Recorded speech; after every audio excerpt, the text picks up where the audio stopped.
Well, thank you, Phyllis, for joining me today. Have some conversation about nursing leadership and key opportunities and challenges that you see in nursing leadership in large healthcare systems.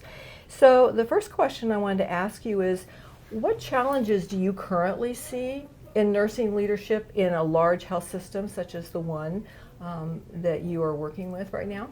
Well, thank you for having me here. One of the biggest challenges that when you have a large system that's very geographically diverse is we have a lot of variation in the size of our facilities.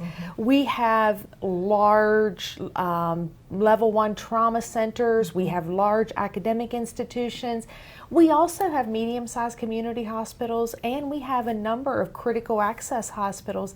So, not everything can be the same when you have such a diversity of size and scopes of service. The large centers, that really requires a lot of focus on throughput, on volume, length of stay, and not that that's not important in other hospitals, but it's just not as important when you have a smaller average daily census. When you have the smaller hospitals, the real challenge is you have to be just kind of that jack of all trades. You're not a labor and delivery nurse. You are a nurse. You may work the ED, you may work med surg, you may help out on L&D, you may work in peri-op. So we really don't scale back core services for critical access hospitals, but you will find that our staff are far more diverse in their skills and what they do on a day-to-day basis. So you have to really flex your leadership around all of those different areas, and and just understand that being a leader in a critical access hospital, for example, has a very large component of community.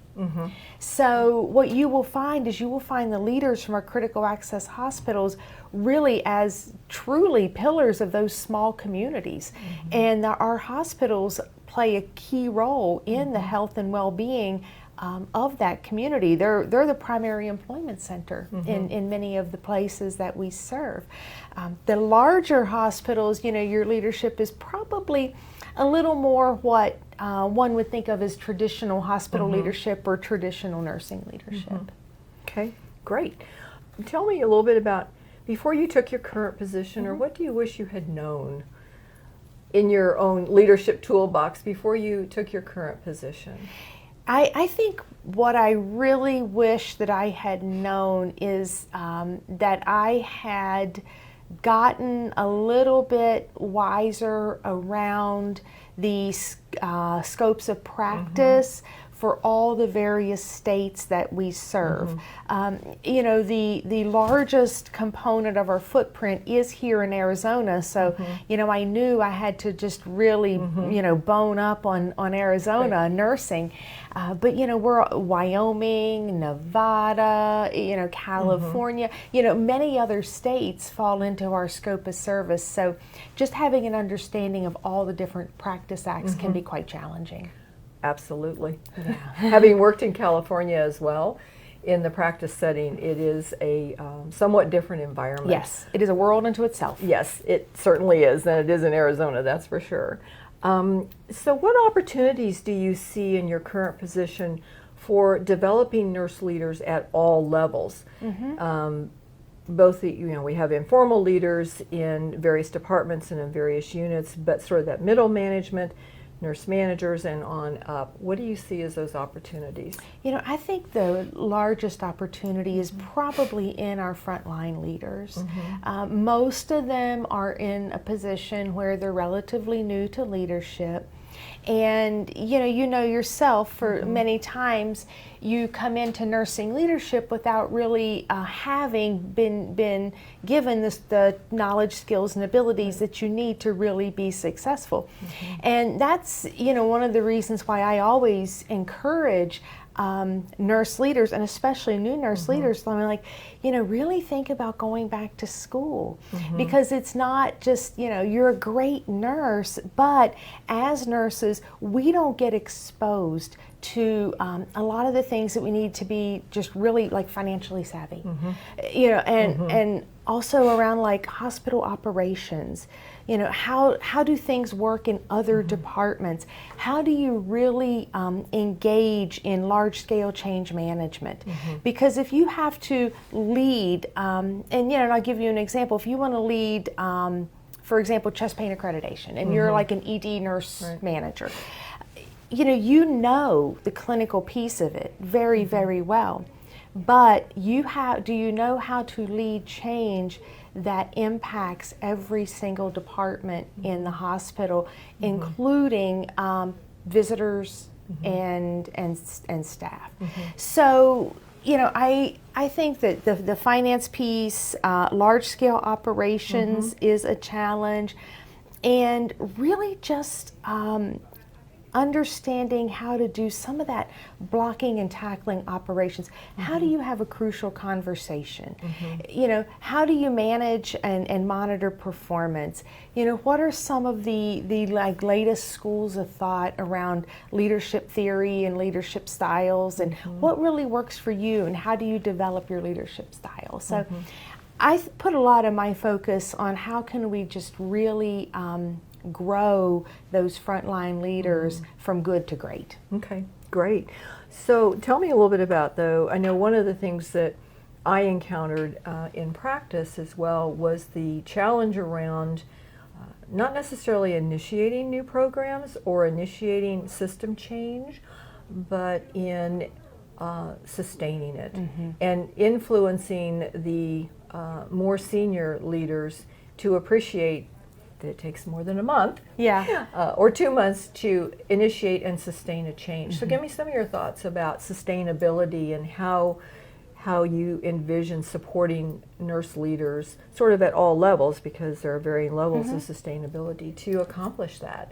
Yeah, I think sustainability is very key, and I think when you look at organizations that have historically been very successful, what you tend to see is you see a trend of where they create processes that allow them to be sustainable over the long term. Sustaining change is not easy. Actually initiating change is not, it's relatively easy. Right. Hardwiring change gets like a medium, and then sustaining change is actually really hard. I think a large part of that is how we lead through influence, and we lead through influence by really showing what we can bring to the table, by really being credible in word and deed. And then we create sustainability by sticking to always doing what's right and always doing the right thing. So if you put a process into place and it's a positive change, you have to continuously be aware of how is it evolving? Is it evolving in a good way? Is it backsliding to where we need to kind of come back and hardwire things again?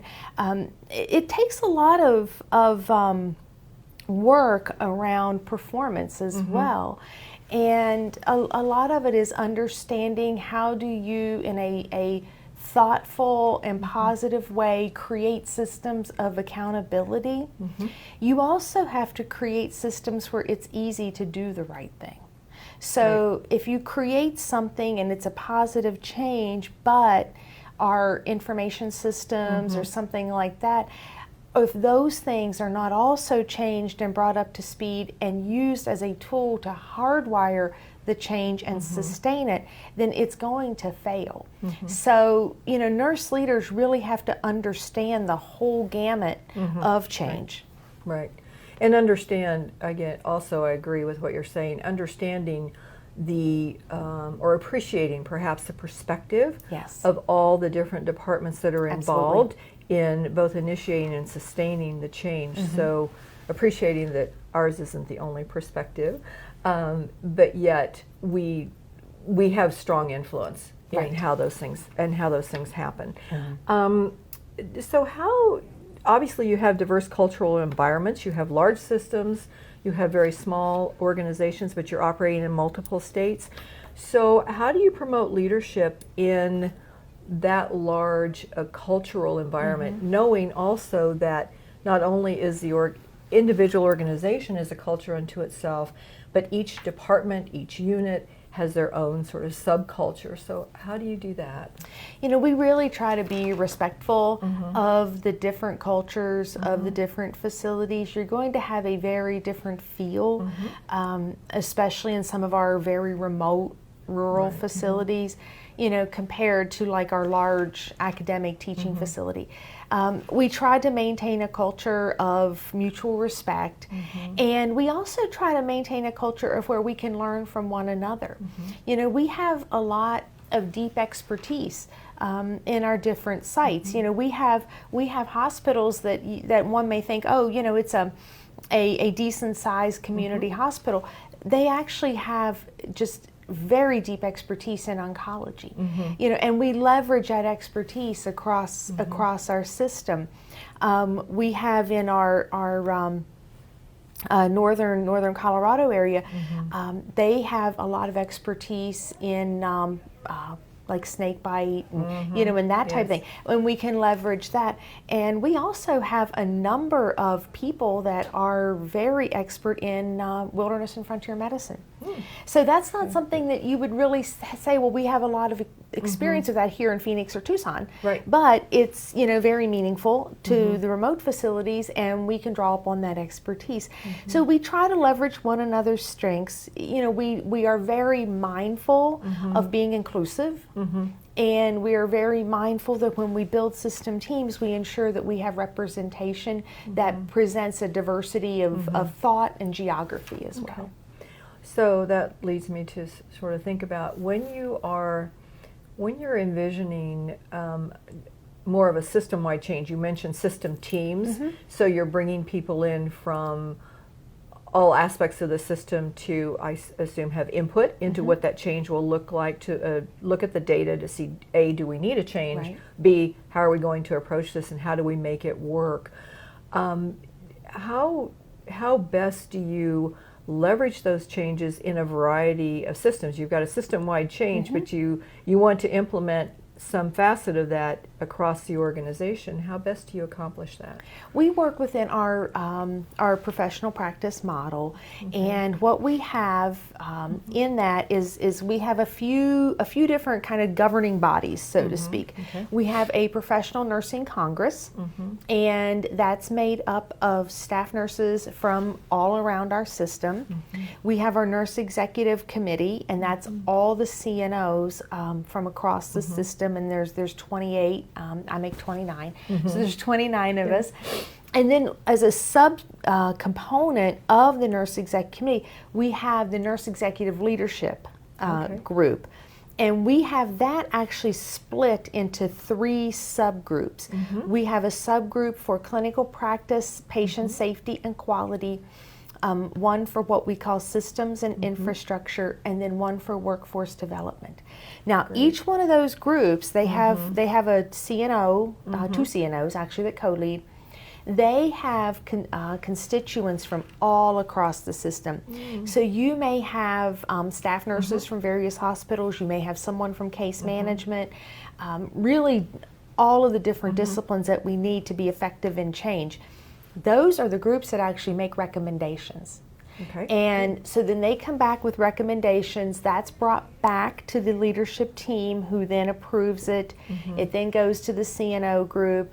Our professional congress, they help talk about implications at the bedside and things like that. And then working together, we wrap that into an implementation plan.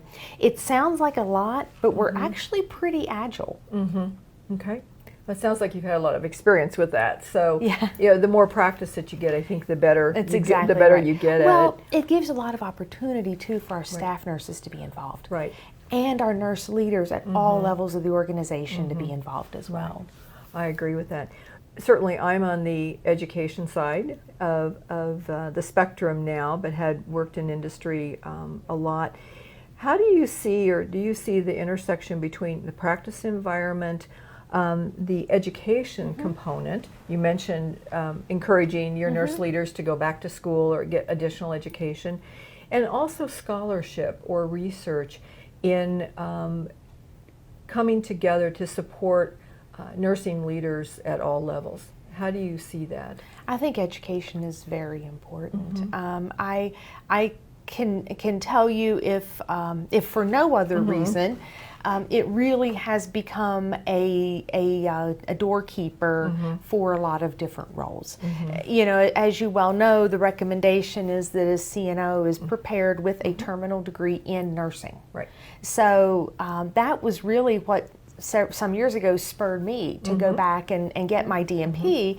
Was I said, you know, if I'm leading the strategy for you know the BSNs and you know if I'm leading strategy for all of our nurse leaders to have their master's degree, then I need to be an authentic leader, and I need to go back to school, and I need to get my DMP. So that was one of the things that really spurred me to go back to school. But in doing that, it really gave me the tools and really helped equip me to really drive that the implementation of evidence-based practice in the acute care setting. Right.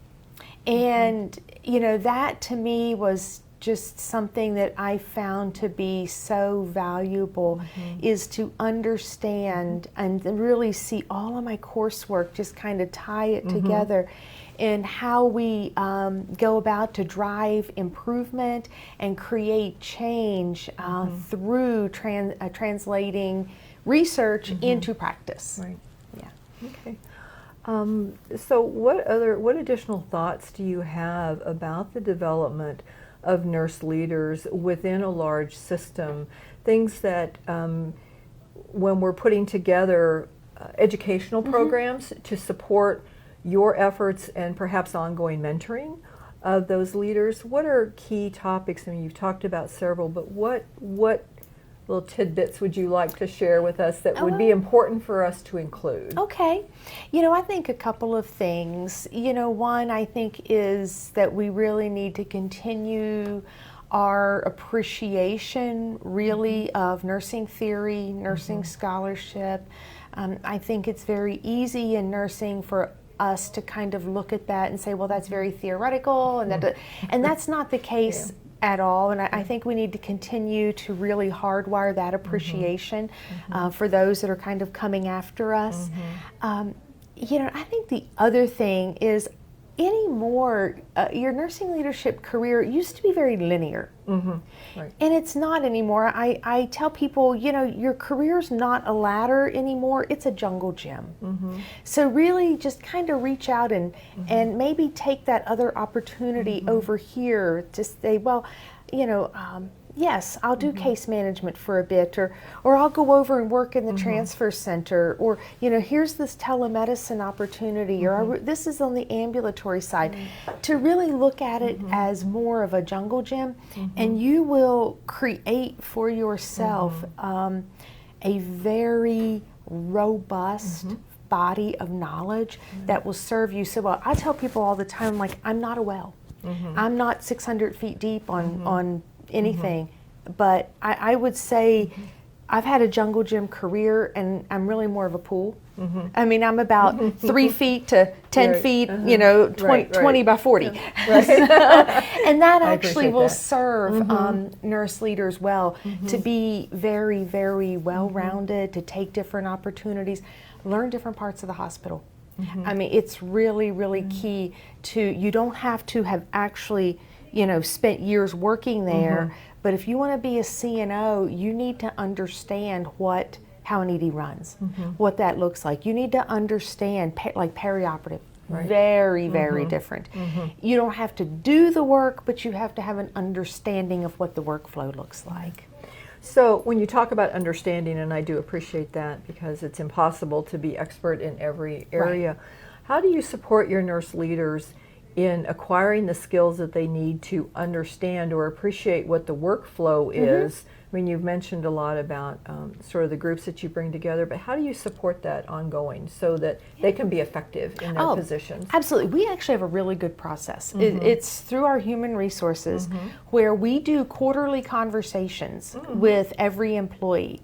So if you're a nurse manager, your director will sit with you on a quarterly basis and have a very good conversation that is very focused on your career planning. Oh, okay. And, what is it you want to do? And you say, well, I'd love to be, a director, or I'd love to have this role. And then the discussion is, so let's talk about what you need to prepare you for that.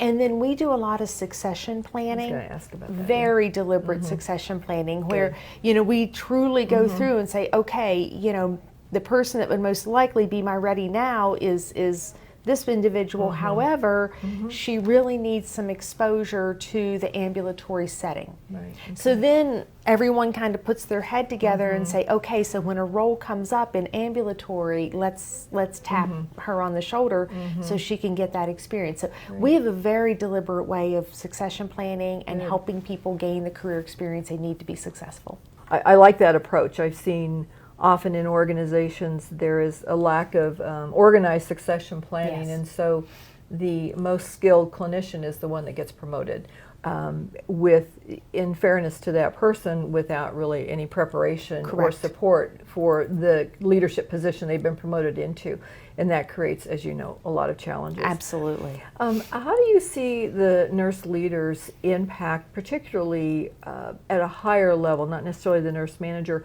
but in enculturating new nurses to work on an inpatient unit, let's say, for example? And I'm talking about both new graduate nurses, but also new nurses who have some experience but are coming in new to the environment. How do you see that role? I think that it's very key to really cultivate the experience of newly hired nurses. We have a position, it's actually a fairly new position, but we have gotten just tremendous feedback around it, of a support specialist. And the way it works is, this is a nurse. It is a master's preferred position and bachelor's required, and they work for the director of the area. And they are very key to enculturating our new staff, with a special focus on helping our new graduate nurses to feel supported and to help them develop the confidence and the capability and the competency to really be successful. Great. I know we have some students now at the doctoral level that are getting ready to explore that in their research, in terms of enculturation of new graduates and looking at their own individual worldview and how it fits with the culture on the unit, and how they are or are not supported by more senior nurses, and are there any intersections between worldviews. So it will be interesting to see. Yeah, it'll be interesting to see what they find out. Yeah, I'm very excited to see what they get. I have another student actually who's looking at systems, healthcare systems, and sort of sickness within the system. But how do you, as leaders, nursing leaders, how do you address, if you feel that there's an area in the organization, first of all, identifying that there may be an area that is creating challenges that are impacting the overall performance? How do you coach your leaders, or what skill set do they need beyond crucial conversations, which I know are vitally important, to be able to sort of address that and work within that to make the system a more healthy system for all employees? Well, if I understand the question correctly, you would first, if you identify an area of concern, you would first need to understand the nature and scope of what you're looking at. Right. I think when you can present things in a very evidence-based way that is relatively quantitative, then you will have an easier time achieving buy-in. Right. Then it's figuring out who are your key stakeholders, bringing them together. Transformational leadership is a good thing too, because that really helps you cast a vision, help people understand the win-win, Right. and then that can lead you to create some very effective change. Shifting gears just a little bit, I wanted to ask you about processes around, or structure and processes around nursing practice peer review. And I mean, we hear so much about physician peer review. Most organizations have a committee of physicians and some nurses, quality folks who review sentinel events or potential sentinel events or occurrences that happen.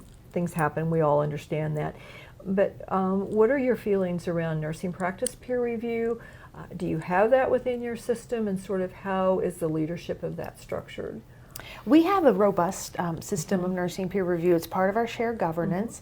The ultimate, authority, so to speak, is the Professional Nursing Congress, which is staff level. It is part of our professional practice. We have a corporate division called Nursing Professional Practice with a senior director that leads professional practice, and she also drives the peer review process, and she leads the professional congress. Nursing peer review is so important to us that actually one of my goals for 2019 was how many evidence-based practice projects can we implement that come out of nursing peer review. And we had a goal of 11 and we have done 15 so far. So yeah. Fantastic. So yeah, we're a very, very strong nursing peer review. Okay. What other thoughts do you have about nursing leadership, areas that you see continue to remain opportunities to improve leadership skill set, ongoing work with your nursing leaders? What other ideas do you have or thoughts? It's, I think part of it is, one is building resilience in our nursing leaders, and we probably have some opportunities around how do we help people become more resilient and to build that resilience. We're in a very changing environment, and I've been in this environment for 28 years, and we have been changing for 28 years, and we were probably changing for 28 years before that. But right now we kind of have a foot in two canoes. We're living in a fee-for-based service world while we're getting into the pay-for-performance world, and we're balancing that.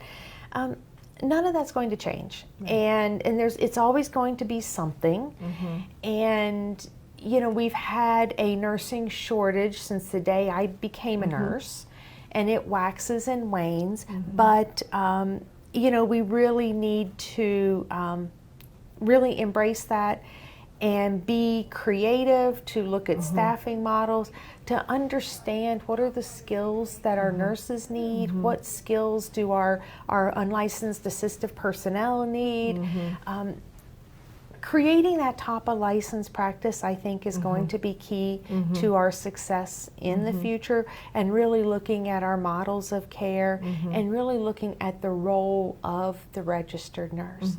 So I think that's going to be some of our challenges for the next couple of years around nursing. And like I said, I think in order to really implement that and to create good systems and good sustainable practice models, we need nursing leaders that are knowledgeable, that understand nursing, that understand leadership, that understand operations, and are strong and resilient. Right. They're very flexible. Absolutely. I notice one of the things I talk with my colleagues about frequently, some of the challenges that we face in nursing and we face in practice are some of the same challenges we had when I started, which was more years ago than when you started.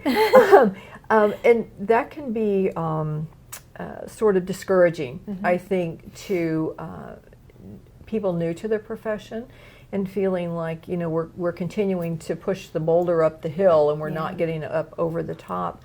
How do you feel about nursing leaders have a certain body of knowledge, and they're aware of many things that are going on in the organization that staff are likely not aware of. or there may be a lot of rumors. How do you support or coach your leaders into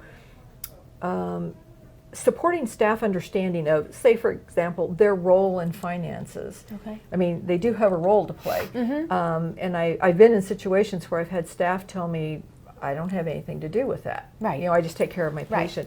So sort of that balancing act between what nursing leaders need to know, must know, but how do they translate that to staff so they appreciate sort of their role in the bigger scheme of things? You know, I think it takes a degree of just real transparency and leadership. I mean, I'm a firm believer in opening the books. And, you know, I think nurse managers should dedicate a small portion of staff meeting to saying, let's take a look at our unit finances. You know, this is where we were Good. supposed to be, this is where we're at. Right. So we have a positive variance, a negative variance, and this is what it means. And to really involve staff in understanding how staffing decisions work. And when I was a nurse manager some years ago, I explained it to my staff, it's like going to the grocery store for your family. And you say, okay, well, maybe I'm going to spend $100 a week on groceries. But, you know, this week is something really unusual and unique and maybe something wonderful going on, so you're like, I'm going to buy some expensive steak. But you know next week you can't do it. Right. So next week you're going to have to buy hamburger, and maybe you're going to have to buy hamburger for a couple weeks, you know, to make up for that. And staffing is very much the same way, that we can't just look at it as a number. It really has to take into account acuity and the flow in and the flow out of the unit. And but I'm a big believer in just being as transparent as possible. Great. So any other thoughts that you have about nursing leadership that you want to share or you want to bring out? I just think it's a really fun and wonderful time to be a nursing leader. You know, we have challenges, but we will always have challenges. There's just really an opportunity for nursing to really make a difference, to really play a key role in systems, and to really, you know, come to the table and demonstrate the value that nursing brings to the organization, because, you know, we can do anything. Right. Exactly. And it's true, and we are one of the few professions that you know, we can do most anything that a lot of other disciplines can do as well. But it's really time for us to really just demonstrate that value and embrace the change and be resilient and have fun with it. Right. Well, thank you for joining us Sure. today, Phyllis. So we've had a very good discussion and conversation about nursing leadership, challenges that Phyllis sees in her position, sort of across a very large healthcare system that has large hospitals, academic medical center, community hospitals, critical access hospitals, and sort of what are the opportunities that she saw for nursing leaders. We also talked a little bit about the intersection between education and scholarship and practice as it impacts nursing leaders and how to continue to grow and mentor nursing leaders. Wonderful. Yeah. Well, I'm excited about our new track, which will be in executive leadership. And I'm also very excited about our partnership with Banner. Particularly, we have the research partnership where we are doing some pilot funding for a project that will be collaborative between Banner and the College of Nursing. And I think that maybe could be an opportunity to look at some problems that could impact leadership. Oh, absolutely. Across your institutions. Absolutely, and I'm really excited for a leadership track terminal degree. Yes. We need great nursing leaders, and you know, and so often our nurses, they want to go back to school, but you know, they don't really see the full breadth of career opportunities that are available to them, and having a specific track for leadership that leads to a DMP is fantastic. I mean, it's a very useful skill set. They will be very valuable leaders. Wonderful. And I'm also guessing that when they get to the point of doing their DMP project, there would be plenty of opportunities for them There to will be listen. plenty of opportunities. I was just going to I ask have, about that, right?